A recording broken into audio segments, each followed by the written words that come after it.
ಸಿದ್ದರಾಮಯ್ಯನವರು ಡಿಸೆಂಬರ್ 20 ಯಾವಾಗ ಪ್ರದೀಪ್ ಅವರು ಕೇಸ್ ಕೊಟ್ಟರು, ಅದಾದಮೇಲೆ ಜುಲೈ 26 ತನಕ 2-3 ಕೇಸ್ಗಳಾದಮೇಲೂ ಕೂಡ ಅವರು ಮಾತಾಡ್ಕೊಂಡು ಬಂದಿರೋದು ಇಷ್ಟೇ.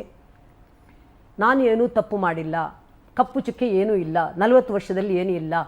ರಾಜಭವನದ ಬಗ್ಗೆ ಏನೇನು ಮಾತಾಡಿದರು, ರಾಜ್ಯಪಾಲರ ಬಗ್ಗೆ ಏನೇನು ಮಾತಾಡಿದರು, ಇದೇ ಕಾಂಗ್ರೆಸ್ನ ಒಬ್ಬ ಮುಖಂಡರು MLC ಅವರು ಜಾರ್ಖಂಡ್ ಇಲ್ಲಿ ಬಾಂಗ್ಲಾದೇಶದಲ್ಲಿರುವಂಥ ಹಸೀನ್ ಶೇಖ್ ಥರ ನಾವು ಓಡಿಸ್ತೀವಿ, ರಾಜ್ಯಪಾಲರು ಈ ಥರ ಒಂದು ಏನು ತನಿಖೆ ಆದೇಶ ಕೊಟ್ಟಿರೋದು ತಪ್ಪು, ಇಡೀ ಕಾಂಗ್ರೆಸ್ನ ಮುಖಂಡರು ರಾಜ್ಯದ ಉದ್ದಗಲಕ್ಕೂ ಮಾತಾಡಿದರು. ಇಲ್ಲಿಯವರೆಗೂ ಆ ಥರ ಯಾರು ಬಾಂಗ್ಲಾದೇಶದಲ್ಲಿ ಓಡಿಸ್ತೀವಿ ಅಂತ ರಾಜ್ಯಪಾಲರಿಗೆ ಹೇಳಿದ್ರೆ ಇದುವರೆಗೂ ಅವ್ರ ಮೇಲೆ ಒಂದು FIR ಆಗಿಲ್ಲ. ನಾವು ಮಾತಾಡೋದು ಸಾಮಾನ್ಯ ಮನುಷ್ಯರಿಗೆ ಅರ್ಥ ಆಗುವಂಥದ್ದು ನಾವು ಮಾತಾಡ್ತಿದ್ದೀವಿ. ಲಾ ಬಗ್ಗೆ ಮಾತಾಡೋಕ್ಕೆ ಬೇರೆಯವರು ಇದ್ದಾರೆ. ಇವತ್ತು ಲಾ ಬಗ್ಗೆನೂ ಕೂಡ ಅವ್ರಿಗೆ ಏನು ಬೇಕು, ನಿನ್ನೆ 2 ಶಾಕ್ ಸಿದ್ದರಾಮಯ್ಯನವರಿಗೆ ಸಿಕ್ಕಿದೆ. ಇವಾಗ ಹೇಳ್ತೀವಿ 2013ರಲ್ಲಿ ಮಾನ್ಯ ಸಿದ್ದರಾಮಯ್ಯನ ಮೇಲೆ 25 ಕೇಸ್ ಇತ್ತು. ಅವ್ರೇನು ಮಾಡಿದರು, ಲೋಕಾಯುಕ್ತನ ಅದನ್ನು ವೀಕ್ ಮಾಡಿ ACBನ ಮಾಡಿರೋದು ರಾಜ್ಯದ ಜನತೆ ನೋಡಿದ್ದೀವಿ. ಈಗ ಅವ್ರದ್ದೇ ತವರೂರು ಮೈಸೂರಲ್ಲಿ ಲೋಕಾಯುಕ್ತಗೆ ಕೊಟ್ಟರೆ ಇವರು ರಾಜೀನಾಮೆ ಕೊಟ್ಟಿಲ್ಲ ಅಂದರೆ ಇವರು ಮುಖ್ಯಮಂತ್ರಿ ಸ್ಥಾನದಲ್ಲಿ ಇದ್ಕೊಂಡು ತನಿಖೆ ಎದುರಿಸಿದರೆ ಆ ತನಿಖೆ ಟ್ರಾನ್ಸ್ಪರೆನ್ಸಿಯಾಗಿ ಇರುತ್ತಾ? ಸಾಧ್ಯ ಇದೆಯಾ? ಏನಕ್ಕೆ ಅಂತ ಎಕ್ಸಾಂಪಲ್ ಹೇಳ್ತೀನಿ. SIT ರಚನೆ ಮಾಡಿದರು.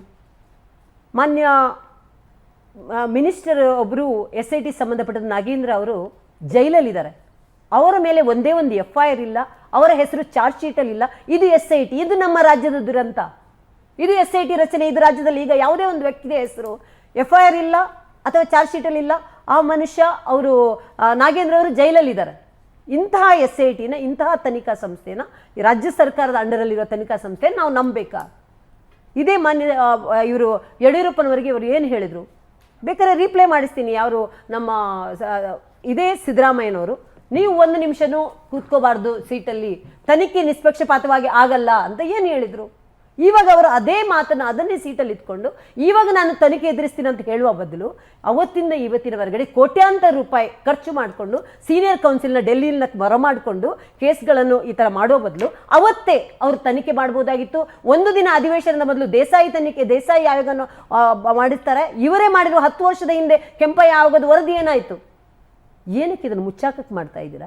ನಾವು ಹೇಳೋದು ಇಷ್ಟೇ, ಮಾನ್ಯ ಸಿದ್ದರಾಮಯ್ಯನವರೇ, ನೀವು 40 ವರ್ಷಗಳ ಕಾಲ ನಿಮ್ಮಲ್ಲಿ ಕಪ್ಪು ಚುಕ್ಕೆ ಇಲ್ಲ ಅಂದರೆ ನೀವು ಕೂಡ ಜಾರ್ಖಂಡ್ ಹೇಮಂತ್ ಸೊರೇನ್ ಇರ್ಬೋದು, ಅಥವಾ ಡೆಲ್ಲಿಯ ಆಮ್ ಆದ್ಮಿಯ ಕೇಜ್ರಿವಾಲ್ ಅವರು ಜೈಲಲ್ಲೇ ಕೂತ್ಕೊಂಡು ಹೀಗೆ ಆಡಳಿತ ಮಾಡಿದ್ದಿರ್ಬೋದು, ಆಮೇಲೆ ಬಂದು ಅವರಿಗೆ ಎಚ್ಚೆತ್ಕೊಂಡು ಈಗ ಅವರು ರಿಸೈನ್ ಮಾಡಿದಿರ್ಬೋದು. ನೀವು ಅದೇ ಥರ ಮಾಡಬೇಕು ಅಂದರೆ ಮಾಡಿ. ನಿಮಗೆ ಒಂದು ಸ್ವಲ್ಪನಾದರೂ ರಾಜಕೀಯ ಮೌಲ್ಯ ಇದೆ ಅಂತ ಆದರೆ ನಿಜವಾಗ್ಲೂ ನೀವು ರಾಜೀನಾಮೆ ಕೊಟ್ಟು ತನಿಖೆಗೆ ಒಳಪಡಿಸಿಕೊಂಡು ಮತ್ತೆ ನೀವು ಕ್ಲಿಯರ್ ಅಂತ ಬಂದರೆ ಮತ್ತೆ ನೀವು ವಾಪಸ್ ಬನ್ನಿ, ನಮ್ದು ಏನು ಅಭ್ಯಂತರ ಇಲ್ಲ. ನಾನು ಶಿವಶಂಕರ್ ಸರ್, ಈಗ ಕಾಂಗ್ರೆಸ್